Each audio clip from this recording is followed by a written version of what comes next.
another episode of Beyond the Black Rims. I'm Mars Girl. I'm Josh Knight the First. And this is Season 9, Episode 24. Or Episode 214 if you're counting. It's our season finale. We're ending Season 9, next season, Season 10. That's super exciting. 10 seasons. 10 seasons of this, yeah. Yeah. Been doing this for 5 years. Thereabouts, yeah. Yeah, about 5 years, yeah. Since before we got married, so, you know, it's been a long time, yeah. And then we had that break-in when we didn't have good internet. Yeah, it was pretty bad. So a little longer than that, Yeah. but we're happy to do it. How are all you guys doing out there? Thank you for being out here on a Saturday, by the way. In the middle of the day. In the middle of the day, which is very unusual. We gotta do what we gotta do lately in order to match schedules. Schedules are just crazy right now. Definitely, but hopefully next season that will not be a problem. But yeah. I'm glad that we're able to get this somewhere fit in to our weekends. So yes, after this episode, we're going to take a break for approximately a month. About 4 weeks, give or take. 4 weeks, and then come right back at you with our 10th season. Hopefully better improved. It's 8 in the evening for you, Super Nick. Well, yeah, that happens. Time zones. Time zones. Time is a thing. Time is a thing, and so are zones. Zones of time. Green Hill zones. Green Hill zones of time. So what's going on, Josh? I'm mad. Why? Well, because this week they had the Fathom events for the first 4 Batman movies. Oh, yeah. And I didn't get to go to any of them. Well... Because I was telling you, Fathom, we even talked about this on the show. They announced that they were going to be doing one-day only re-screenings for those first 4. Batman, Batman Returns, Batman Forever, and Batman and Robin. Mm-hmm. And growing up, the first Batman movie I saw in theaters was Mask of the Phantasm, and then Batman and Batman Forever. Sure. And I very much remember what those experiences were like, but I never got the chance to see Batman or Batman Returns. Mm-hmm. So I was really hoping to do that, and then I ended up pulling doubles both days. Yeah. So I didn't get to go do it. And it's like, those movies, like, shaped me so much as a kid. I wore the hell out of my VHS of Tim Burton Batman so many times. I got in trouble with my parents for trying to pay-per-view get Batman Returns, and it wasn't so much that they didn't want to pay it, it's just that they thought the Penguin was too scary for me. Well, he was kind of freaky. I mean, he's a little garish, but, you know, it's Danny DeVito. Yeah, I understand why they didn't want to pay for Danny DeVito. Come on. I get it. No, honestly, I think they were more worried that watching Michelle Pfeiffer in that cat suit would do things to me, and they probably would have been right. Let's not talk about that. That's okay, disgusting. we won't. I also want to thank those of you who came out yesterday. I was doing a Final Fantasy 1 stream. I'll probably do another one again very, very soon. We just kept streaming, and it just felt like a very normal day, very normal, happy stream. I was really excited about it. Audio sounds off. In what way does it sound off, Walker? We will definitely get that corrected for you. Until then, we're just going to keep talking. Yes. But yeah, just to be playing games like normal again felt very, very good to me. So hopefully we'll be able to continue that. I'd like to continue down the Final Fantasy series in release order, including spin-off titles. Because there's some spin-off titles I've never finished before. I've never completed Final Fantasy 2, especially not the NES version or Famicom version, because we never got that in the United States, so I would love to just play that. So, okay, that's good. So long as the audio is okay, then great. We'll just keep going. Anything else going on, Josh? We're just waiting to get to other things. A lot of the stuff we're going to talk about are things we've been sitting on and waiting on, but I don't want to pull away from them yet. Mm-hmm. I showed you guys last week that I got my Kuga belt in. I just got my Kuga helmet in. Yeah. Which is going to take some work. I got a kit, which was a really good deal over on Facebook. There's a seller over there that was doing kits for $75 with shipping, and if you know what you're doing, you can take a kit and finish it off yourself. Sure. So, you know, I was more than willing to get on that. Mm-hmm.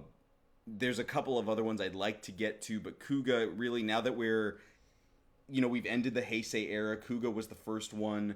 That was the first one I went back to go watch, because I started watching with Kabuto, and then I was going concurrently, but Kuga was the first one that I was like, okay, let me go back and see where all this came from. Mm-hmm. And I was like, oh my god, this is more crime procedural than it is kids show. Of course. And I so much appreciate that, especially now when everything's so, toyetic, and there's so much focus on the CG. Back then, they didn't hardly have any. Right. And, you kind of forgive it for the time being, you have so many constraints, but it's just a good series. Mm-hmm. I'll go watch Kuga. It's good. Okay. Support Kuga. Yeah. The first in a series from what is now the last generation Yes. of Kamen Rider. Thank you, Roger Rabbit 1988, for the follow. I greatly appreciate it. Thank you for being here in general. And then on top of that, this week we just saw in Japan the Blu-ray release for Heisei Generations Forever. People are still waiting to see if the whole thing gets subbed at some point. I'm sure someone will do it. Of course, clips have been released online. I'm very happy with the 20-person rider kick. There's just some effects, and we were talking about this last night, that just aren't quite up to par, especially when this is supposed to be like your crown jewel. And for those of you who have seen the 20-person rider kick know what I'm talking about. It's just like, come on, Toei, get your stuff together. But for once, it didn't seem there were any audio problems. Oh, that's good. Because, yeah, they've got this big problem with their movies where their audio balance is really weird. Like, the music is just blaring, and the sound effects are blaring, and everything else is really Or the really other way loud. around, like you'll hear the music really loud, but it's like, mighty jump, mighty kick, mighty... And there's nobody else on screen, so it's like, Yeah. why can't I hear the exit bell? What's going on here? What you're balancing? Yeah, you gotta it's fix pretty that. bad. Why would you try to play every Final Fantasy game? Because that's your thing. That's my personal bias is Final Fantasy. Final Fantasy's your thing, Writer's my I thing. enjoy them. We go through even them. when they're bad. I enjoy Even them. when they're bad, yeah. Yeah. It's just what we do. And then, unfortunately, we're going on break, and then next weekend is Money in the Bank. Oh yeah, yeah. We'll totally live tweet Money in the Bank stuff. I just gotta make sure I get off for that, because, like, work, they're just... Yeah. Weekends are big where I'm at right now. Yeah, I hear you. So, that having been said, we do have a full show for you guys, so let's go ahead and do. start talking about what we're gonna cover. Right, so we've got a whole bunch of trailers to talk about as we go into our main stories a little bit later on in the show. We're going to be talking about It Chapter 2. We just got a teaser trailer for it. It looks exciting. If you saw the first It, even if you saw the old It, read the books, you might get excited about this teaser. I'm very excited for this. I'm excited. I'm glad to see that it's coming. It's almost here practically. So. And then our second story is, talking about Final Fantasy. Out of nowhere, we got more footage for Final Fantasy VII Remake that gives us something that we weren't expecting from the series. Hope? I don't know Is about hope too strong a word? Hope might be too strong a word, but it does make me think, oh, you're trying. You're trying. I can say that much. It's looks better like than you're trying. before. It's better than nothing. Better than Better nothing. than nothing. I will absolutely give it that much credit. And then finally, our third story is going to be about Spider-Man Far From Home has its full official trailer out. The spoilery trailer. Spoilery trailer. That's why we've saved it for last, because also it's connected to Endgame, the quote-unquote official... what is word? It's up for spoilers. We can talk. It is allowed. Yeah, the embargo is over. Yeah. So they, as far as the Russo brothers, as far as Marvel are concerned, that period of about 2 weeks ended on Monday when the trailer went up. So we're going to be talking about that, and we figure enough people have had time to watch Endgame. If you still haven't, that's why we saved it for the end of the show. That way, if you're still saving yourself, you can clip off for a bit and then come back when we're done talking. Mute us for like 10 minutes or something like that, for sure. That having been said, before we get to those main stories, Josh, as always, you've got follow-ups for us, yes? We got follow-ups. All Great. right, let's get at it. Let's talk so, about it. starting, of course, with our DC news, we can fully confirm now with a trailer that's been released online, real short, like 20-second trailer, Batwoman is, in fact, going to series. Oh, cool. So we're going to be seeing that this fall over on the CW. That's Ruby Rose coming back as Kate Kane, the Batwoman that we saw in the crossover from last year, there with the Arrowverse. It makes sense since we're going to be seeing the end of Arrow. People are still wondering if we're still going to get more Supergirl, things like that. But it's nice that we're going to have a new hero there over there protecting Gotham City, and we don't have to worry about Gotham anymore. Yeah, thank goodness. Okay, over with movie news. So the upcoming Suicide Squad movie looks like they're going to get another Marvel connection in the form of Michael Rooker, who we all know as Yondu from Guardians of the Galaxy. Okay. He's in talks to play King Shark. Okay. Which makes sense. They had a big hulking guy with Killer Croc last time. So this time, since they're kind of doing a reboot, they want to have somebody of similar ilk. So But King not Shark... necessarily the same characters. No, it's not the entirely. same iteration as the comics. It's definitely not going to be the King Shark that we see over on CW. Right. It's going to be probably more practical effects. Okay, great. My wonder is, how are you going to get better than CW's King Shark because I like their King Shark since it's so very Street Shark looking. Sure. Which is what I want from King Shark. Yeah, of course. But we'll see if he actually gets signed on. He's in talks right now. Okay, great. I hope that happens. Okay, over with Aquaman 2 news. So people have been upset over the news with Aquaman 2 because just recently Jason Momoa shaved his beard off. And people are like, well, we know you for that beard. That's part of the look. Yeah, he confirms. But he's a human being. He's allowed to do He's it. allowed to do that, and he's got time. They don't have that movie coming out until 2022. Yeah. And he confirms by then, by the time filming starts, the beard will be back. Sure. So, no need to worry about that. Okay, moving on to some Marvel news here. So, of course, Disney updated their roster with all of the different movies that they're coming out, affecting different genres and different franchises. Specifically for Marvel, that means two things. One, New Mutants has been pushed back from the end of the year to the beginning of next year, so we're not going to see New Mutants until 2020. That's a 2-year pushback altogether. Sure. With this movie that's been mired with controversy. There have been reshoots, there haven't been reshoots. It sucks. No, it sucks worse than that. And then connected to that, Gambit is dead. Gambit has been taken off the roster. There is no more Gambit movie. Okay. And the thing of it is, people wanted a Gambit movie, but after a while, it's like, you know, I think we're okay without it. Like, I'm getting by. Like, I know in the 90s, everybody really wanted a Gambit movie. Sure. And then once you got to, like, X-Men Origins Wolverine and we got that Gambit, it was like, oh, Well, we're good. Well, no, we can do a Gambit that is not that Gambit. Oh, no, we can do a better Gambit, absolutely. It's just, I imagine the easier decision to make is to just cut the Gambit movie that never happened and make sure he goes in with the X-Men once they're done proper by Marvel. Sure, and I hope that happens sooner rather than later. Exactly. Okay, moving on to some other news here. So we've got our first longer teaser from HBO for this new Watchmen series. We got a screenshot here from the trailer. You see a bunch of vigilantes, we're assuming vigilantes, dressed up with Rorschach's mask. We don't know a lot of details about the plot. We do see Jeremy Irons there as an older Ozymandias.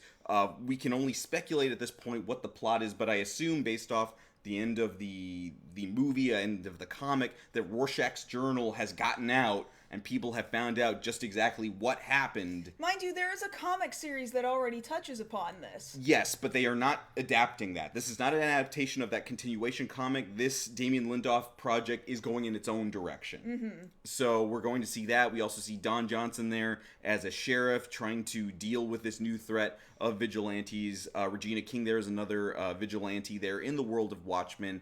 This will be coming out this fall. We haven't gotten a date yet, but you can go ahead and check out that trailer right now on YouTube. Definitely do that. Now, are you looking forward to that at all? Not really. No. Now you yourself say you really like Watchmen as a comic, and you actually liked that movie. I did, yeah. Despite changes that they made, yeah, I really thought, like, wow, this is the first comic adaptation that feels like they almost nailed it, almost entirely correct, except for a few little details here and there. Yeah, I was really attached to the original Watchmen comic. If I'm to be frank, I'm not interested in any other crossovers or adaptations. Like the DC ones they've been doing right now. I'm not interested in them. I like Watchmen as a standalone piece where it is with this idea of, oh, what does the world do after this? And I like not knowing. I prefer not knowing, actually. You liked it being more open-ended. Which, mind you, and this is going to get a little bit into a story that we're doing later, so I'll just stop at this. It's what I liked about the original Final Fantasy VII. That that you kind of had an idea of what happened, and you had an idea that the world kind of went on, but you don't know the details, and you can just speculate. I prefer it that way. You don't need to continue to tell every single story. That's understandable completely. Okay, moving on to some other news here. We've got a photo here of some Godzilla news. So first thing, we told you we would report it. It just went up yesterday. Tickets are now available for Godzilla King of the Monsters. So head over to whichever website you use to book your tickets. We've got this picture here that went along with things. This is over at the Hollywood Cinerama. Apparently, fans who were out and about looking in the Hollywood area last night, if you found Godzilla, and he wasn't hard to spot because, one, he's a giant head poking out of a dome. Also, they tell you exactly right where it is. Right there. That's the name of the business. But he also had a light beaming out through the mouth, so it was like his atomic breath. Fans who found this got to see the movie with the director, with some of the cast. But you weren't home. I know, because I had to go to work. I saw that it was a thing, and I was like, oh, that's cool, and I retweeted it, and I was just, you were at work. Because it was the thing, like, I got called in, like, hey, we need you, and it's like, all right, fine. And it's like, but I saw the thing from Monarch, like, Godzilla coming to LA is imminent. And it's like, okay, what are they going to announce? I didn't know it was going to be, like, right then. Yeah. So if I had the chance, I definitely would have gone out there. Hopefully we'll get the chance. Maybe they've still got it blown up so we can take a picture of it or next to it. But you can go ahead and book your tickets for regular 2D and IMAX right now. We're going to try and get on that IMAX. Yeah, for sure. For sure. So, yeah, if you've got that Godzilla fever, feed that fever and go get your tickets. All right, moving on to some other news here. So, of course, yesterday, or rather 2 days ago, Detective Pikachu is in theaters now, but just before the release, we saw that the whole movie was leaked online by Ryan Reynolds, which is beautiful to see, as a lot of people have already turned into memes. You think you're watching the first 5 minutes of the movie or so, or even 2 minutes, and then it just goes into like an hour and a half of Pikachu doing jazzercise. Yeah. And it's beautiful. It's what the world needs right now. It's adorable. Just pure, simple fun. It's nothing offensive about it. Very wholesome. And of course, the reviews are coming in right now that this is the movie that breaks the video game curse, that it is the movie everybody was hoping it would be, and apparently Bulbasaur is incredibly cute. Yeah, more than we considered. We'll find out as soon as we can. Yes, within the next day or two. Work. Okay, so moving on to some other news here. So we've got updated news, as I was speaking of just a bit earlier, about Disney's upcoming roster. So they posted up for all of these different Star Wars movies, but I wanted to take a second to talk about these new Avatar movies. Now, as I told you before, 4 Avatar movies are coming, and they've been pushed back from when they were already coming out. So I'll read that list off to you. Avatar 2, the sequel to this movie that came out in 2012, is not coming out until December 17th, 2021. Jesus! That's the sequel. That's number 2. Number 3 will come out a year later on December 22nd, 2023. Avatar 4 will come out on December 19th, 2025. And Avatar 5 will come out on December 17th, 2027. Wait, why did we skip from 1 to 2 to 3 to 5? No, like 2 is in 2021, 3 is in 2023, 4 is in 2025, and 5 is in 2027. No. That's too, like, you guys aren't Marvel, all right? Like, you're rolling the dice that people still care about this stuff, and it really feels like... Is this really going to get people that excited again when this launches in 2 more years? Because that's the thing of it. It's very Mean Girls. Quit trying to make Avatar happen. It's not going to happen. Because, like, it was a flash in the pan. Everybody wanted to see it because it was just a thing to see. Like, hey, the 3D on this is amazing, and you know, it's all these things that you didn't think were. Admittedly, it's really good 3D, probably some of the best I've ever seen. What sort of technological advancements are they gonna make? Like, I can't imagine it's. James Cameron keeps saying he's making advancement after advancement to do this thing. That's why it's taking so long. But at this point, do I care? I don't. Every time we talk about Avatar, why are we talking about it so much? We don't care. We don't care. Really, it's just remarking on the idea that they're trying to make us care, and we're telling them we don't. The only reason we're talking about it is to tell you we don't want it. Well, by this point, he spent so much time and money on it, he may as well just put it out, I guess. Well, yeah, if you're spending a good chunk of your life doing it, then hopefully you got something to show for it. But with all the saying that they've brought back characters that apparently died in the last movie, like nobody really died, and I guess that kind of fits into the narrative of the movie, then there's no stakes. Sure. You know? It's just like comic books. If nobody's ever really dead, then what does it mean? Yeah. So we've got that to look forward to. Okay, moving on here. So I'm very excited to report on this. So over in Japan, starting late this August, going into September, we're going to see a stage adaptation for Yu Yu Hakusho. And we've got a picture here of the cast there. This is the first promotional image they've released. This is, of course, tying into the 25th anniversary of the manga being released. From the cast there, we've got 3 Toku alumni. Kurama there is being played by Hiroki Suzuki, who had previously played the AU Kamen Rider Blade and Kamen Rider Decade. Botan is being played by Yuka Hirata, and Koenma is being played by Hirofumi Araki, who are both Melee and Rio from Geki Ranger. Very so it's cool. nice seeing them team up again. This is going to be touring through Tokyo, starting in Tokyo, then going to Osaka, Fukuoka, and Aidachi, or is that Aichi? I always get that name mixed up. I mean, there are two different cities by those names. It's one of those two cities. So if you have the chance to go out there late this summer into early fall, definitely get the chance to check that out. We'll be tweeting for our own accounts more as this develops. I really watched a ton of Yu Yu Hakusho when it was on Toonami. Graphic Mang, thank you very much. It's just going into your head again. It's going in my head. Thank you very much for the follow. I appreciate that. Like, you were collecting Yu Yu Hakusho for a while, right? The DVDs? I was, until I had to sell everything.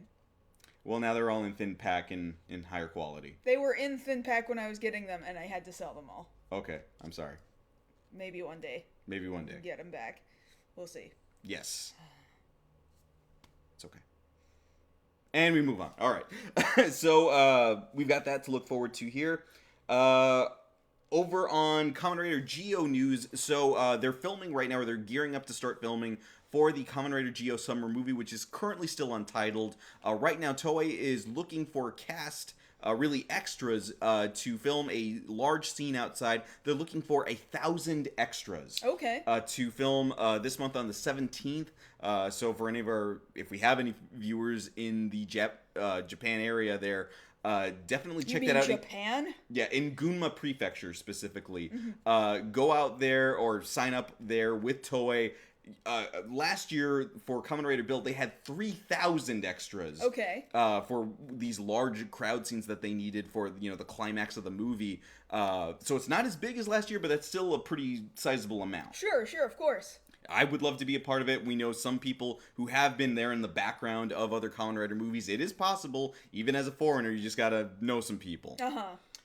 So we've got that over on Kamen Rider Geo. Also, we have a look at the new poster, and there's also more information about this new Garo update. We've got the poster here. Adding on to the cast here, we've got Kamen Rider Knight's actor, who's joined the cast here of Garo. He's one of several Toku alumni. I don't know what poster you're talking about.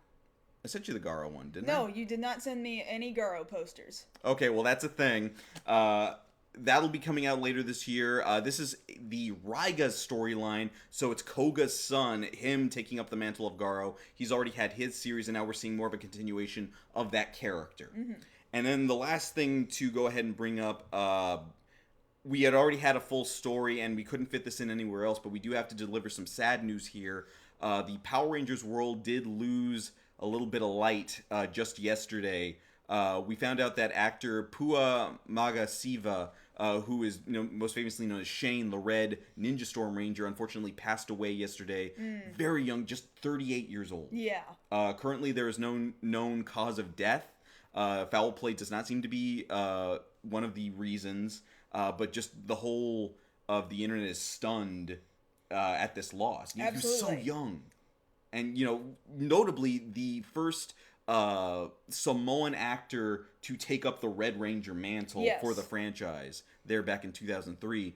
And a lot of people look back on Ninja Storm. There's a lot of things to like about Ninja Storm, but that was something right there. Was it? Because I never watched him. Well, because you think back on TJ, he was the first non-white Red Ranger, but he was like second to Tommy, having worn the costume. Well, he was the first one to start. To start it, yeah. But to starting out from the beginning. With the starting team of that season, yeah. Yeah, for him, he was the starting out, episode 1, he was the Red Ranger. And the thing of it is, it was fun. It had some camp to it, but it wasn't too much camp. It wasn't like the later Disney seasons. Just terrible, feeling of emptiness there that we lost a Red Ranger. Sure, really a of Ranger course. At all, anybody there. So definitely much love out to his family and his fans right now. Absolutely. You will be missed. So yeah, we've got that for our follow-ups.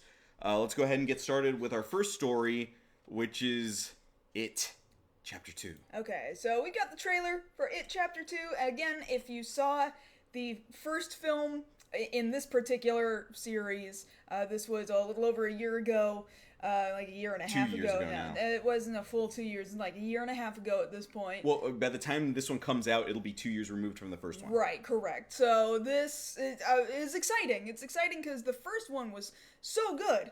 And I think a lot of people have been arguing whether it is horror or thriller. I think it's closer aligned to thriller. Both. You think it's both? Yeah, because the thing about it is, just speaking in general, when it comes to Stephen King novel adaptations, there's a lot of hit or miss. Sure. You know, you think back on The Shining. King hated what happened there because it went in its own direction, but people really love The Shining. Or things like Dreamcatchers, where the movie and the book suck. But for something like this, like we spoke before, I really loved the miniseries of it when it first aired, but then I watched the movie and I was just blown away because it took it. I don't want to say like the TV movie didn't take itself seriously, but like you can see the craft and the love that went into just building the atmosphere of part one. Right. And I get it because, you know, they made it like a 2-night event there in the early 90s. It makes sense to go ahead and split up the story since it divides very nicely between the kids in Derry and then them coming back something like 30 years later. So that's what we're dealing with here in part 2.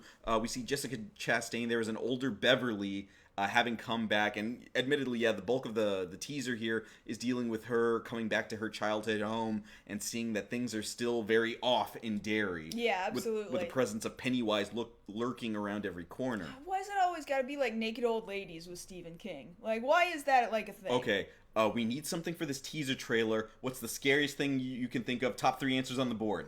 Naked grandma! Show me naked grandma! Well, she's coming. She's coming. She's there. So yeah, when you think of scary things, naked grandma's on top of the list. Yeah, all right. okay. Like I'm not gonna front. Naked grandma would terrify me, especially as you'll see right here. She's just like waddling at her. Because they had to get the camera in there, you know, so she's got to like straddle this camera. Like, is that what happened? Like they tell this old lady, look, we need you in the buff. We also need to hold the camera between your thighs. Can you do that for us? Like. That's already terrifying enough. All right, we don't need to think about, you know, spooky, scary demon clown that's technically not from Earth, but now we've got to deal with this. Naked grandma. Naked grandma.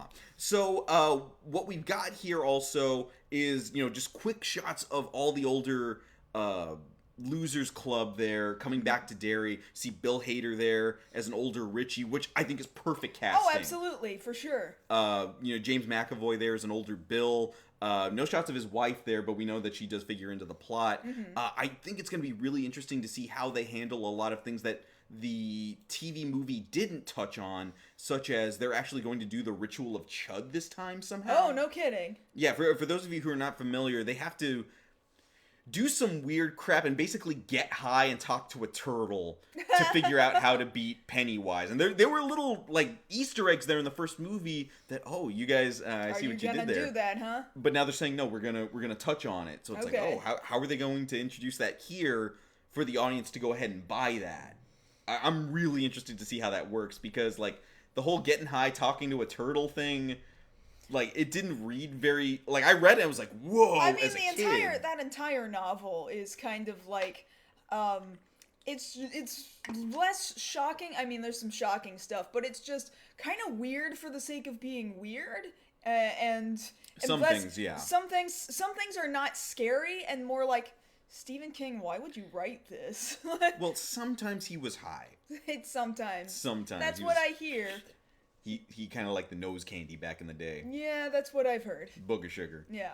But here we see everything that I love about the novel, everything that I liked about the TV movie totally coming to life here. And I don't know how it is that they got it so right that Pennywise is absolutely terrifying here. Because like I was saying before, much love to Tim Curry as Pennywise before, but his scary wasn't that I was scared of clowns. I was scared of Tim Curry because I had seen him in Legend, and every time I'm scared of Tim Curry, I just flash back to him in Legend. You know, giant demon horns and everything. But here, Pennywise is just straight up scary. Like, he came from hell. Yeah. As far as I'm concerned.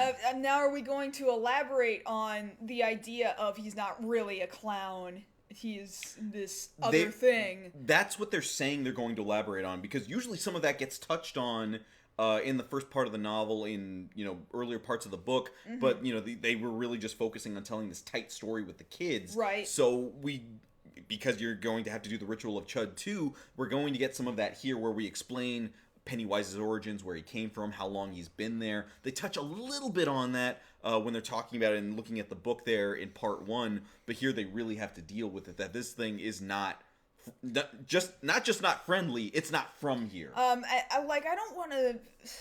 I'm so concerned, can we spoil this thing? Because... Well, it's kind of difficult to say spoilers, because the book has been out for 30 plus years. That, and the same TV movie. Same with the story that we're going to be talking about next, when we're talking about a game that's been out for over 20 years. But, talking about the idea of there might be a giant spider somewhere in this... I'm looking forward to giant spider. Well, that's the thing, too. How are they going to address it? Are they going to address the fact that their brains so cannot comprehend what they're looking at? Yeah, it's very eldritch horror, kind of Lovecraftian thing. That it's not even actually really a spider. It's just spider is the closest thing you can approximate.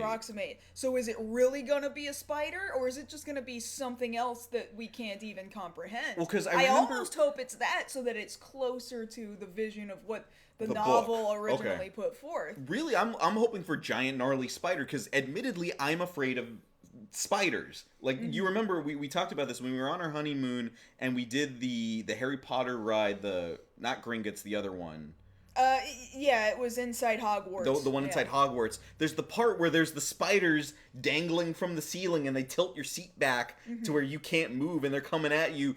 I cringed all the wimp came out of me there on that ride. They're animatronics and they're not real. I know, but they looked really real.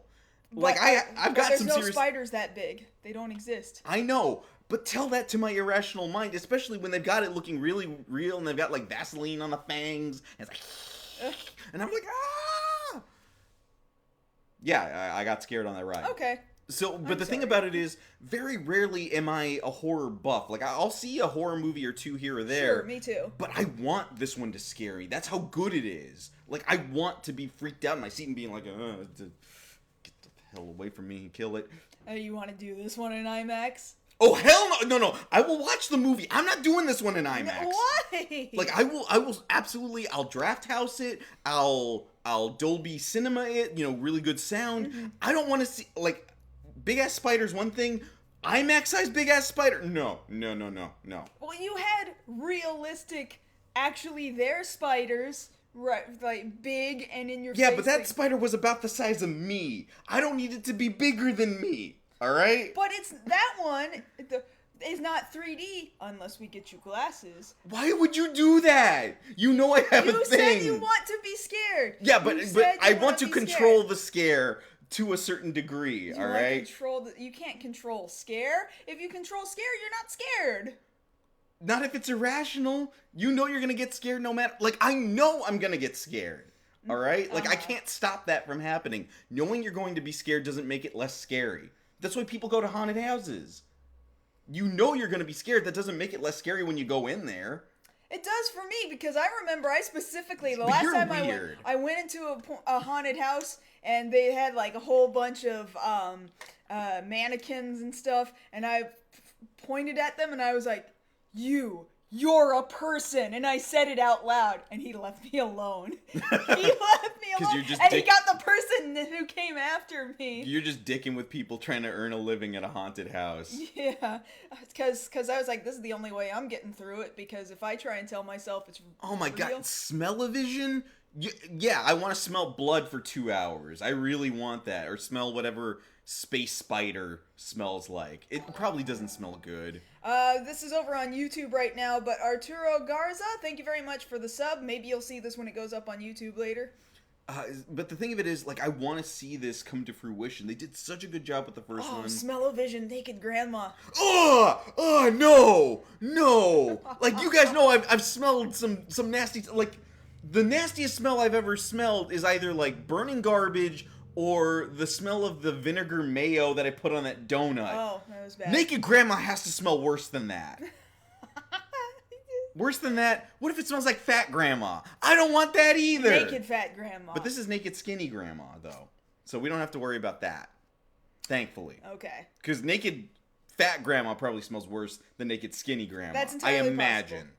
Now we're getting way off topic. So this is coming out this fall. Definitely check it out. If you haven't read the book, go check that out. If you already want to know what happens, go watch the TV movie. Still holds up pretty well. Just okay some of for the a effects. TV movie. It's okay for a TV movie. But yeah, get with it. Act like you want it. There's plenty of brain bleach to go around. No giant spiders. Naked grandma, though. Yes, there is naked grandma. naked We have to grandma. confirm naked grandma. So let's move on to another thing that is probably spoiled for you by now because it's over 20 years old. We've got more footage from the Final Fantasy VII Remake, and you guys know how much I love to rag on the Final Fantasy VII Remake because we originally got the first teaser for this. How many years ago has it been? Like 4 years ago now. Something like 4 at years this ago point. at E3, like 4 years ago. And people at the time were just like, no, you sons of bitches, you didn't. How could you? Mind you, and I've said this many times before, 7's not my favorite Final Fantasy, but it is very good. It's my favorite Final Fantasy. I absolutely enjoy it every time I play it. I do. So, there is the part of me that wants it to be good, but at the same time, I don't trust Square. I don't trust Square! I can't. Now, but this came out. No, but I'm saying I get why you don't trust. You have every reason to not trust Square, but look at this. Like you can't look at that and be like, you even said it yourself. It looks like they're trying. It looks like they're trying, but that's the problem though. They were trying with 15. Also, I gotta make sure this gets played on loop. They were trying with 15, and then it took 10 years, and then it was totally incomplete. It was very incomplete. Very good things about it, but rushed at the ending. Then they had to put out a whole bunch of DLC. They didn't even finish the DLC, and it canceled. Right. So we've got some things here.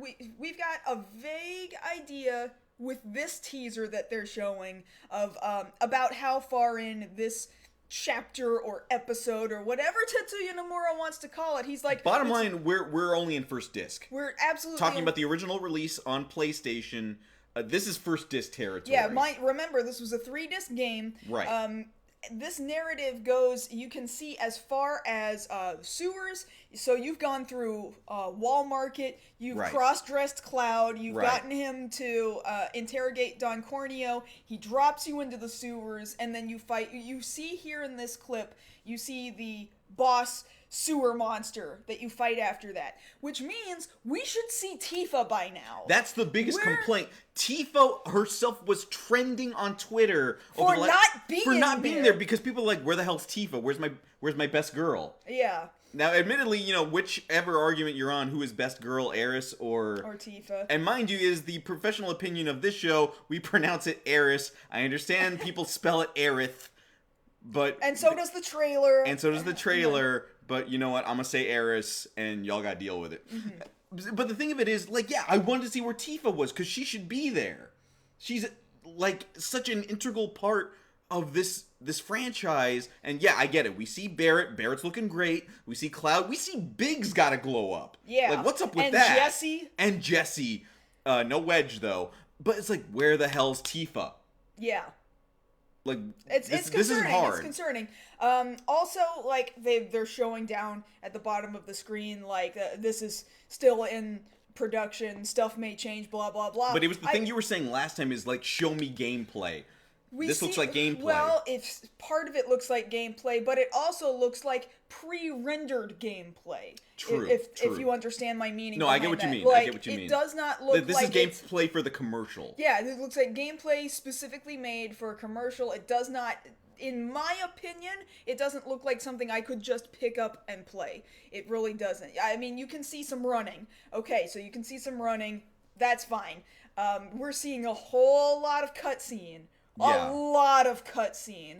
And I get it. You want to show off how beautiful and updated this game looks. I get that.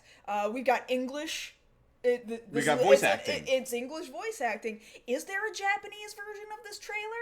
like with Japanese voice acting. I haven't seen If one. there is, I haven't. Yeah, I haven't seen it. And I'm just curious if that's just if this is the only thing that's been given to the world. They're saying we're gonna hear more in June, which means E3. Expect Right. more at E3. And But it's for interesting because PlayStation's supposed to be sitting out this E3. yeah, well, they're probably gonna show it not during PlayStation, but Square Enix themselves will probably do something. Okay, that makes sense. Yeah. And the thing of it is, like, from listening to it, it looks like that's Steve Burton back as Cloud, but we've got new voice acting for Aeris and for Barrett, which is fine. You know, I prefer whoever can do the best job with the voice.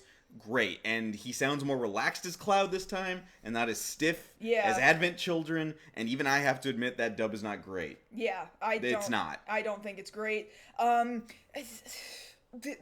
concern of mine was we see Sephiroth.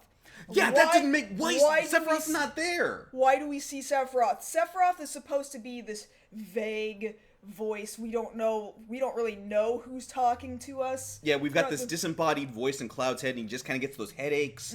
And it's not until we get outside the city that we start finding out, okay, who is Sephiroth? You know, we don't see him until then. And then he's, like, facing off against Cloud here? Like he's there? That's not right. Yeah, I don't understand their positioning there. I feel like they just wanted to make sure that we knew, guys, we haven't dropped it yet. This is kind of like, do you remember all the times that they said Kingdom Hearts 3 now in development, and they kept releasing these tiny little teasers, and it's, come on, guys. You're not actually doing anything. And it felt like that until Kingdom Hearts 3 finally existed. Like, you have a physical copy here that you can hold and be like, they finally got to it. It only took 84 years. The thing is, my concern is it's going to take that long just to get Disc 1. Just to get the first episode. That's going to be terrible. And mind you, Tetsuya Nomura is very adamant, like, oh, it's not an episode, it's a chapter. Bro, that's the same thing. What is wrong with you? He's trying to spin it like it's... Don't spin it. We've dealt with you already, Nomura. We already know what's going on. We know how you play this game. And really, you're up on the design. You know? Directing might not be your forte. No, right? it's really kind of not. I don't know who's making the big brain decisions over in Square Enix to let Tetsuya Nomura keep doing what he does. They keep thinking putting his name on stuff is a good thing.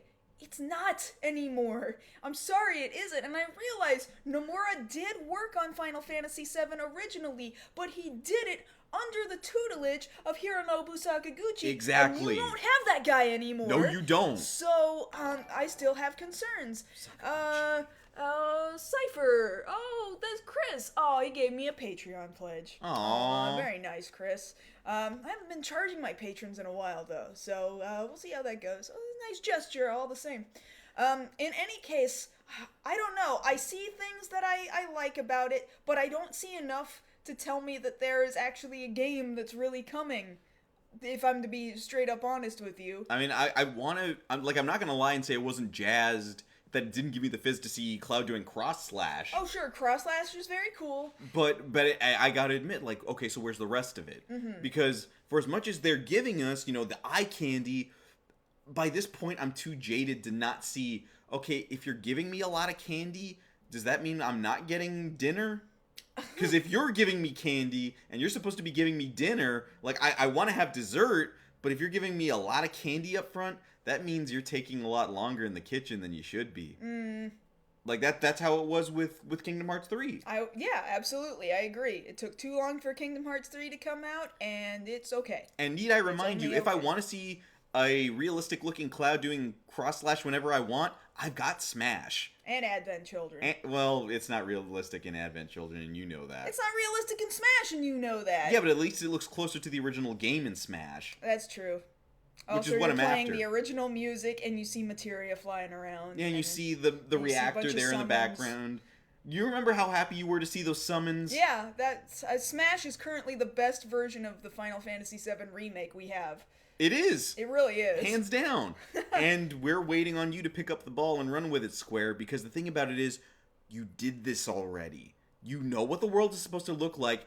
You didn't have to reinvent the wheel, but somehow you're convinced that you have to, and you really don't. if you keep on this path and actually show us that you're making progress, then we will go ahead and support you. This probably bought you another couple of weeks because Because people... well, in a couple more weeks is going to be E3, Yeah, so like you'll get to E3, all right? and then E3 better blow me out of the water. It better be like, no, this is coming. You better have a release date or else people are going to be pissed. Nobody is going to trust you if at E3 there's not some, at least give me a year. Give me a quarter. Give me something. This is ludicrous that Show me that you got it outside of Midgar. This is ludicrous that you can all the news got out about how development hell 13 was. Then you moved on to like Kingdom Hearts 3 taking forever. You moved on to Final Fantasy 15 taking forever. Turned Type 0 and like it became a 13 thing that wasn't a 13 thing anymore. 15 was a 13 thing that wasn't a 13 thing anymore. Like, you've done this so many times and taken years on all of these projects, all with Tetsuya Nomura at the helm at some point within their development. If you don't have some sort of idea of release by the time we get to E3, I don't believe that it's real. Because I understand the whole Japanese thing about pride and whatnot, but Square, let me be real with you for a second. Square, come here for a sec. Maybe Tetsuya Nomura isn't good at that job. Let him develop. Let him go. Give him a tablet. Let him draw. Let him draw. Fine. Let him draw. Give him his crayons. Give him his zippers. And belts. Characters and fashion. That's fine. He can do that. That's the thing he's good at. I make him go back to designing monsters. He was great at that. He was really good at designing scary monsters. He had the scariest monsters. Yeah, and we get that you let him touch Advent Children, and it's tied to 7. But that was a long time ago at this point. We're talking 15 years since Advent Children. It's done. Let somebody else actually finish the job. You had to take the job away from him. Can we get 16, please? Yes! Do you remember when they used to release a Final Fantasy every other year? I do. Do you, Square? I'm not sure you do. Pepperidge Farm remembers. When did 15 come out? Because 15 came out, it was like, was it 2016? You would know better than I would. It was 2016, right? It's been years! It's been years! Where is 16? Where is Final Fantasy 16? Why are we rehashing this old stuff still? And you can't even finish it. You can't finish what you've already done before. I'll tell you right now, you know what they're going to do, right? Once they actually start seeing that people want something finished from 7, you know the next thing they're going to say is, so what are we going to work on next? 16? No. We're going to do 8 remake. And that's what they're going to do. I put money on it that's where their thinking is going. So we're just not doing new Final Fantasies anymore. Okay, so, alright, we're just gonna let Dragon Quest keep going, because they can do that, because there's nothing stopping new Dragon Quest games from getting developed. Mind you, Dragon Quest can both keep putting out new titles every year or so, and they've got a good movie coming out this year that looks great. They do! How can the Enix side still be so divided and still so focused, but the Square side... The Square side had a stroke. I guess. That's it. Yeah, that's all we got. So I'm just gonna keep being upset. Like, I realize we'll see what happens at E3, though. Most other people you're listening to right now are probably looking at this trailer and going, "Oh my god, it looks so incredible!" And parts of it do. They do. I admit it looks really pretty. It's just that I still don't believe that it's real or that it's really coming, because how many years has it been? And we've been burned. Yeah. You know, it's not even to the point of cautious optimism. It's just like, the finger's not on the... We've got trigger discipline, but if you disappoint us at E3, fingers on the trigger. Sure.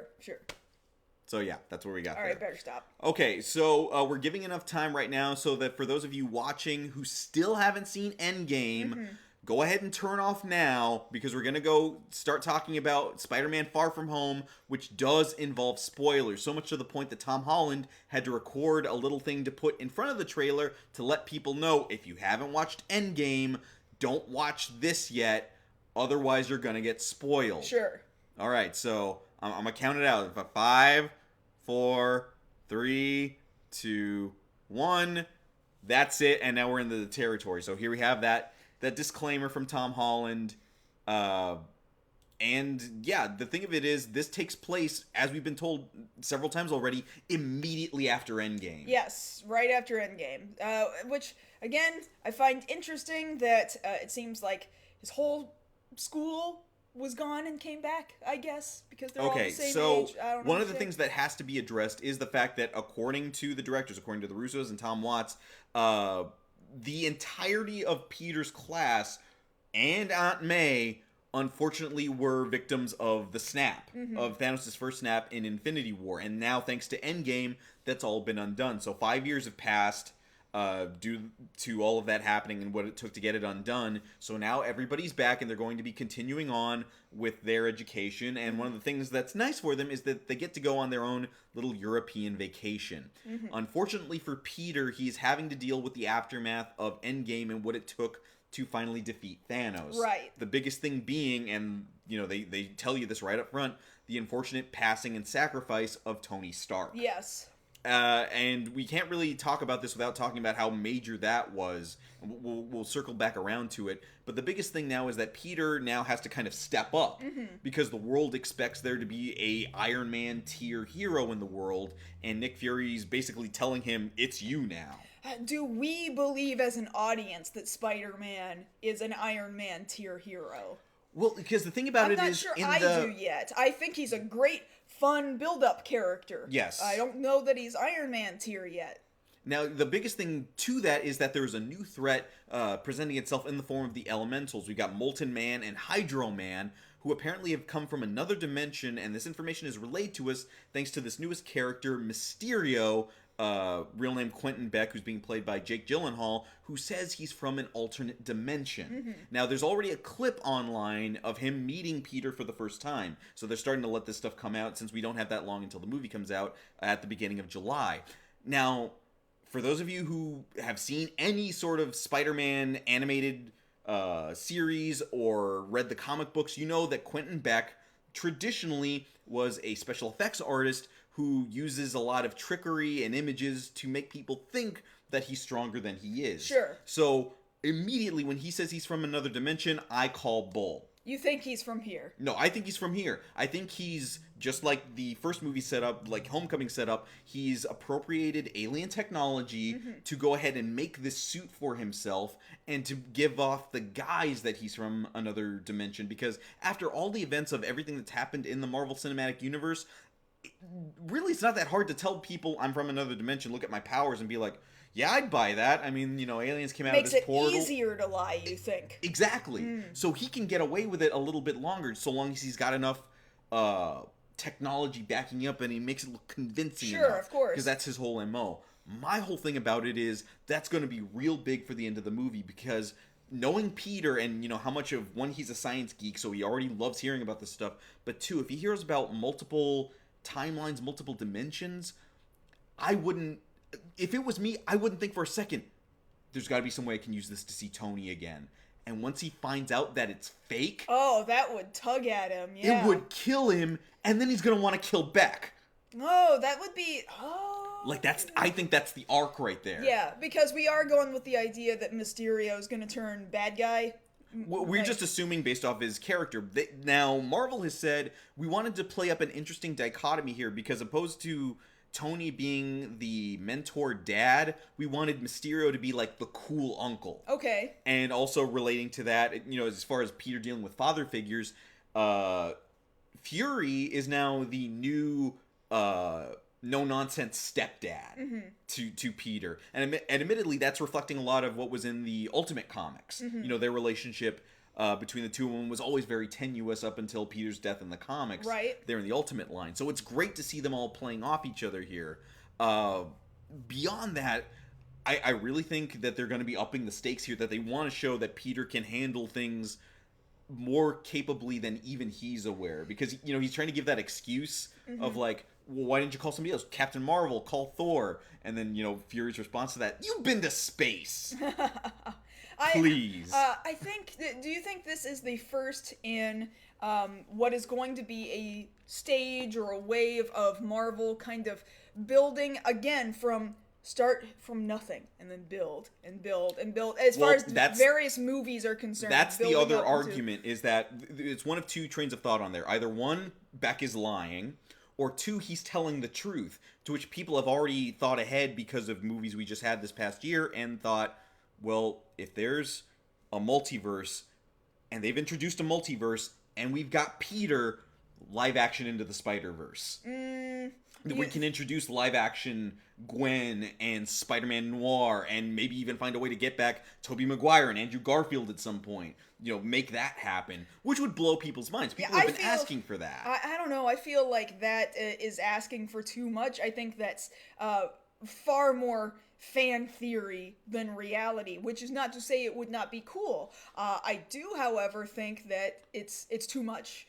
That is finally the point that Marvel would not cross. I think if they were going to end a chapter, then maybe they would build up to that. Like, we'll do, like, Sinister Six, we'll build up to that, and then once we're completely, like, this is going to be his endgame, Spider-Man's endgame, then they would do Into the Spider-Verse live action. I don't think they're going to do Into the Spider-Verse live action. Into the Spider-Verse was fine as its own thing. I don't think they're going to do Into the Spider-Verse. Well, I mean, not exactly Into the Spider-Verse, but more like the Spider-Verse comic events.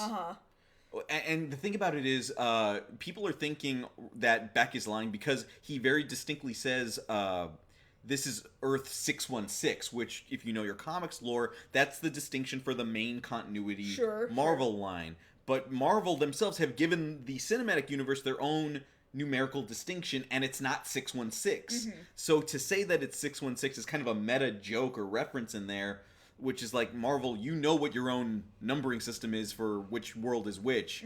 So that lets us know either, you know, you're just trying to play Easter egg, or Beck is lying. Because if he was being accurate, you would say which universe it is. Well, why would he even need to say... Why would he need to lie about what number the universe is? Technical jargon. It just sounds more official if you give it a number.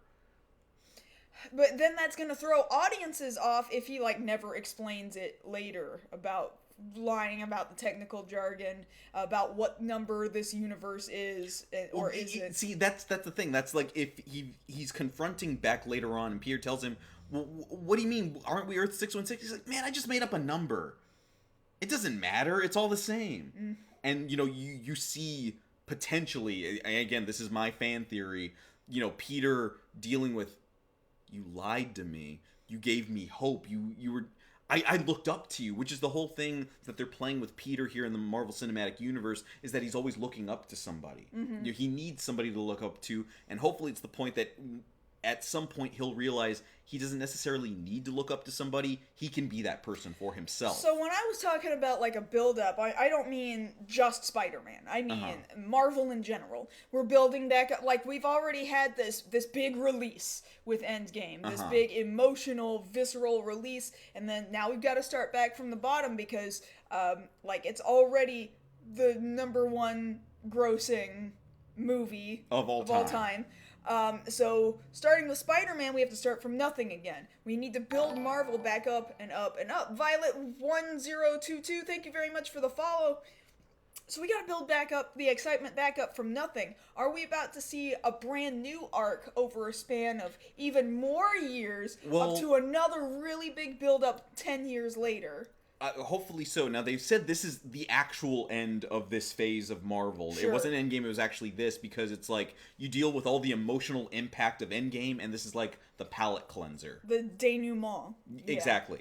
So, once you've got that here, you're meant to have more fun, and you see the youth of the characters finally trying to enjoy life, you know, dealing with, the world has been terrible for 5 years, but you guys try to have a normal life. Audio Architect over on YouTube. If you're watching this on YouTube right now, thank you very much for the subscription.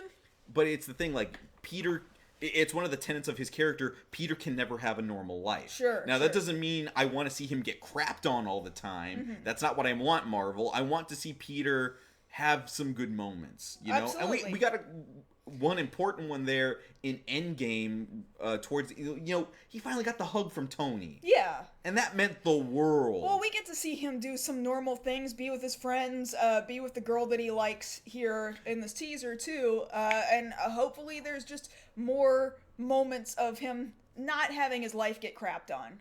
Exactly. But I'm definitely looking forward to this. Tickets are on sale now. Definitely want to get that out there. So you can get your Godzilla tickets. Definitely want to get Far From Home tickets. Yes. Because those are going to go. Your It tickets, well, you can't get them yet, Yeah, but it's going to be a while. it's going to be a while. But yeah, July 2nd, Spider-Man Far From Home.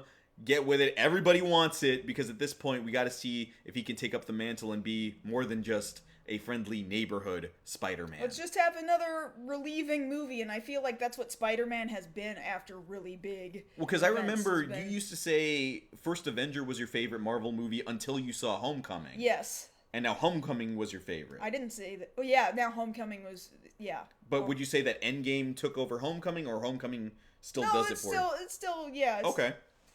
I still prefer singular character narratives rather than everybody being everywhere all at once. Like, that's exciting, but it's not it doesn't do it like one character being in the forefront does for I me. get you. Yeah. So yeah, that's coming this summer. All right, let's wrap up this episode. Thank you so much, everybody, for being here live with us right now. Mind you, we're doing this live on Twitch, and we can totally continue talking to you guys. So if you're here with us, maybe some of you for the first time, please continue to stick around. If you're watching over on YouTube right now, thank you very much for giving us a watch on YouTube this week. We are going on a break for about 4 weeks thereabouts, because this is the end of Season 9, but we're going to be coming back with Season 10. If you follow us over on twitch.tv/MarsGirl, you will, of course, get updates to your email or phone notifications, what have you, to see when we're going live again. I'm going to be doing other streams in the meantime. Definitely be looking forward to us coming back for Season 10. And when we do come back for Season 10, please come hang out with us live on Twitch so that you can hang out with all these lovely people here in the chat room. And we're going into an additional half an hour to do Q&A with these folks, which is something that if you're watching on YouTube, that's just something you would never get to see otherwise. Yes, and of course during the week and during the hiatus, you can always talk to us over on social media. On Twitter, I'm at Josh Knight First. And I'm at MarsGirl. And this has been Season 10 of Beyond the Black Rims. Thank you guys so much for watching. We will see you again for Season 10. Thank you very much, everybody.